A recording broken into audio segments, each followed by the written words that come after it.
언제나 내 편이 되어주었던 엄마와의 이별. 이후 아이의 자존감은 수많은 도전 속에 놓입니다. 집단 속으로 들어가는 순간 새로운 규칙을 익혀야 하고 하기 싫은 일도 해야만 하며 가족 밖의 친구도 사귀어야만 합니다. 무엇보다 경쟁을 해야 합니다.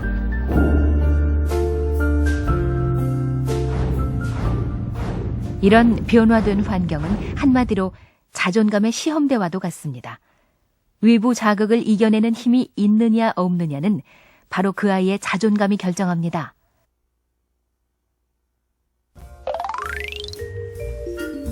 도대체 자존감의 차이는 언제부터 생겨나는 걸까요? 유아들의 자존감을 체크해보기로 했습니다. 아이들이 맞추게 될 퍼즐에는 짝이 맞지 않는 조각 하나가 들어있습니다.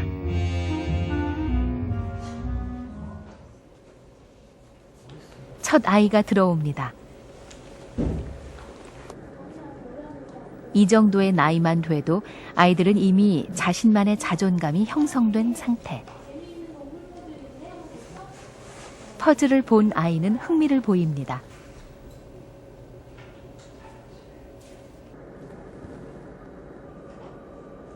그러나 곧 난관에 부딪힙니다.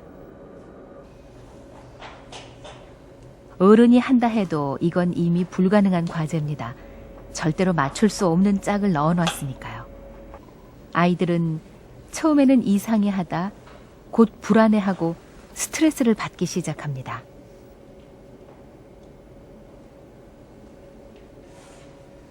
제한 시간 10분이 지난 후 선생님이 개입합니다. 지윤아, 미안. 선생님이 잘못된 조각을 줬어. 이 조각으로 한번 다시 해볼까? 이제야 해결이 됩니다. 네가 잠시 후 아이들에게 6개의 표정을 주고 과제를 마친 지금의 기분이 어떤 것인지를 골라보라고 합니다. 이것이 이 아이들의 자존감입니다. 3명은 기분 좋은 표정을, 3명은 좋지 않은 표정을 골랐습니다.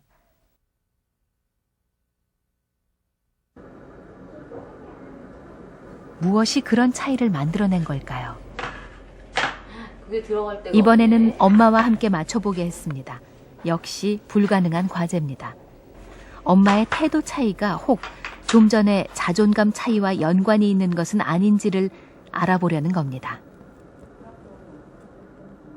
이거 아닌 것 같은데?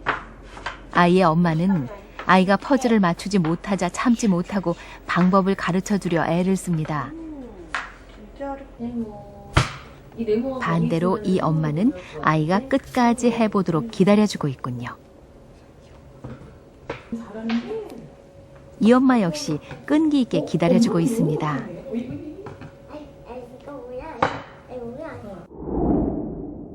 스스로 하도록 기다려준 두 엄마의 아이들. 그 아이들은 바로 조금 전 웃는 표정을 골랐던 그 아이들이었습니다.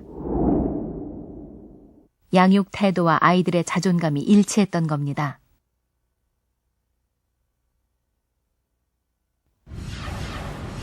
실험에 참가했던 12명의 아이들 기억하시죠?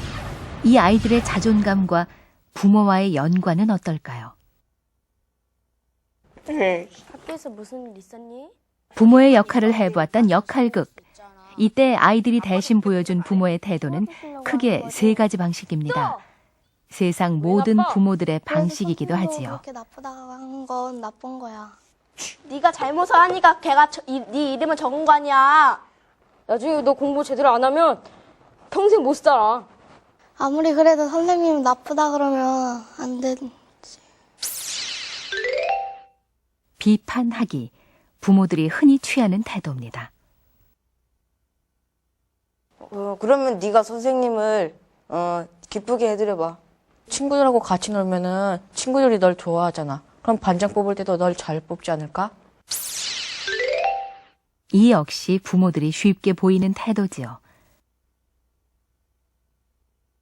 첫 첫 번째 비판하기와 그다음에 두 번째 문제 해결 방법을 제시해준 논리적으로 설득하는 거 이런 것들은 아이들하고 대화를 할 때 아이들에게 어떤 마음을 주냐면 나는 무능력하구나.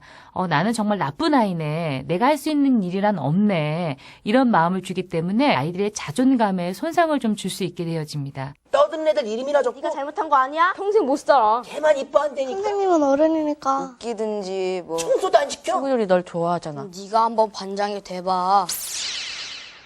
그렇다면 아이들이 부모로부터 가장 듣고 싶어하는 말은 무엇일까요? 뭐 그런 선생님이 다 있어? 그치. 아빠가 생각해도 그렇지. 일단 아이의 감정에 공감을 해주는 태도입니다. 아이들이 사실 마음을 받아주고 난 다음에는 아이들이 자기의 감정이나 이것들이 정리되어지면서 이제 이성을 찾게 되어질 때 바로 그때 그러면 이 문제를 해결하기 위해서 어떤 방법을 사용하면 좋겠니? 라고 해서 문제 해결을 그 다음에 끌어가시면 됩니다. 그렇게 되어지면 아이들은 자존감을 손상받지도 않으면서 문제도 해결해 나갈 수 있는 일거양득의 그런 성과를 좀 얻을 수 있게 되어지죠. 이번에는 아이의 부모들의 자존감 지수를 체크해 봤습니다. 성인의 자존감 지수가 어린 시절의 경험과 어떤 관련이 있는지를 알아보기 위해서였습니다. 두 분이 많이 다르셨어요.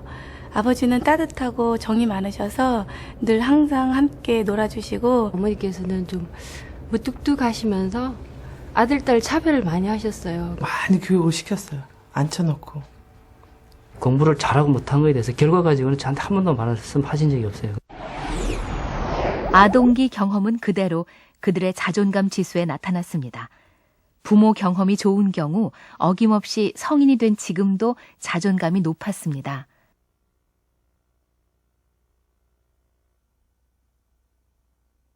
조금은 무섭다는 생각이 들지 않습니까? 아동기의 경험이 그대로 성인이 된 후의 자존감으로 연결돼 있었던 것입니다. 다시 그 부모들의 자존감을 그 아이들의 자존감과 비교해보자 그 역시 정확히 일치했습니다. 부모가 자존감이 높으면 그 아이 역시 자존감이 높았습니다. 결과는 분명해졌습니다. 자존감은 대물림됐던 겁니다. 아동기의 경험이 성인의 자존감으로 연결됐고 그건 다시 그 자녀에게로 연결됐습니다.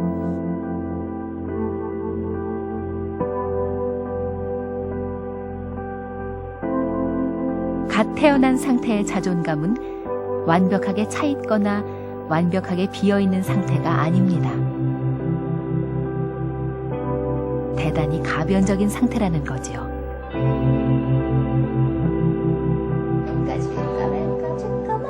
자존감은 성장하면서 주변의 중요한 사람이 어떻게 상호작용해 주는가에 따라 점차로 형성돼 갑니다. So when the child looks on the parent and looks at the way the parent deals with them, for example, if a mother is coming towards a child